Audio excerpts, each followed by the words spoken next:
Hello guys, আসসালামু আলাইকুম। কেমন আছেন সবাই? আশা করি সবাই অনেক অনেক বেশি ভালো আছেন। আমিও ভালো আছি। আজকে আমরা আমাদের ক্ষেত দেখতে আসছি। অনেক দিন যাবৎ খেতে আসা হয় না, খেতে নাকি পোকা ধরছে। আর এই যে এখানে আমাদের একটা পাশে দেখতেছেন কাকুর ক্ষেত আমাদের ক্ষেতের পাশেই। তার এই যে ভুট্টা ক্ষেত যেখানে আমি বসে আছি, এটা তার ভুট্টা ক্ষেত। তার ভুট্টা ক্ষেতটা অনেক ভালো হয়েছিল। কাকুকে বলতেছি যে আপনি এত খুশি কেন? সে বলতেছে আমার ভুট্টা ভালো হয়েছে। তা আমি বললাম যে ভুট্টা অনেক ভালো হয়েছে, কিন্তু আমাদের এখানে ঝড় বৃষ্টির কারণে কাকুর ভুট্টা ক্ষেত থেকে অনেক ভুট্টা পড়ে গেছে। তার কারণে কাকুর একটু মনটা খারাপ। তা বলতেছি সমস্যা নাই, আপনার ক্ষেত এমনিতে ভুট্টা ভালো হয়েছে, অনেক ভালো হবে ইনশাল্লাহ। আর এখানে অনেক রোদের মধ্যে বসে আছি ভুট্টা ক্ষেতের মাঝখানে এসে। আমাদের ক্ষেত দেখাবো আপনাদের, ধান ক্ষেত আমাদের।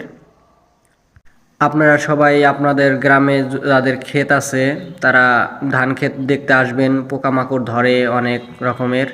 তো আমার বাবা আজকে আসে নাই, আমি দেখতে আসছি ভাগনা সহ। আমার পাশে আমার ভাগনা আছে, আর এই কাকার সাথে এখানে এসে দেখা হয়েছে। দেখা হওয়ার পরে কাকার সাথে একটু গল্প করলাম, আড্ডা দিলাম। এখন আমাদের ক্ষেত দেখাবো আপনাদের। দেখেন আমাদের ক্ষেতের পাশে যাব।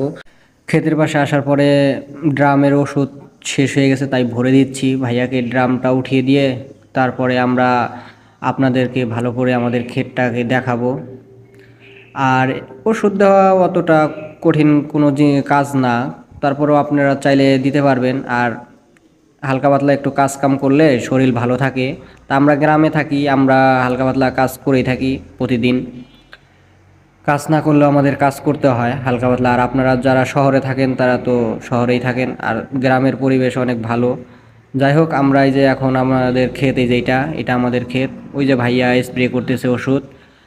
আর খেতে অনেক ভালো ফসল হয়েছে, মাঝে মধ্যে পোকা ধরছে, তার জন্য ওষুধ দেওয়া হচ্ছে। ইনশাল্লাহ ওষুধ দেওয়ার ফলে পোকামাকড় সব চলে যাবে, ভালো হবে। এটা আমাদের ক্ষেত। দেখেন ক্ষেতের যা ভিউ, অনেক সুন্দর লাগতেছে বুঝছেন। গ্রামের এই সবুজ শ্যামল ঘেরা আমাদের গ্রাম। গ্রামে এসে আপনারা একটু বেরিয়ে যাবেন, ভালো লাগবে। আর গ্রামের যা ভিউ বলার বাহিরে, অনেক সুন্দর একটা ভিউ, ওয়েদার। আর এখানে আমরা এই যে ভাগিনা সহ দাঁড়িয়ে আছি। আর এই যে এখন আপনাদেরকে দেখাবো, এই যে এই জায়গা দিয়ে আমরা খেতে পানি দেই। এটা হলো গ্রামে বলে ডিপ। এই যে এইখান দিয়া পানি এখানে আইসা জড়ো হয়, আর ওইখান দিয়া বের হয়। এই যে এখান দিয়ে বের হয়ে এই যে এইখান দিয়া খেতে যায়। আমাদের খেতেই পানি দেই আমরা, এটা আমাদেরই ডিপ। দেখেন কি সুন্দর করে আমার ভাইয়া স্প্রে করতেছে। ওই যে দেখেন, দেখাইতেছি আপনাদের, একটু ভালো করে দেখেন আপনারাও। আমাদের ক্ষেত অনেক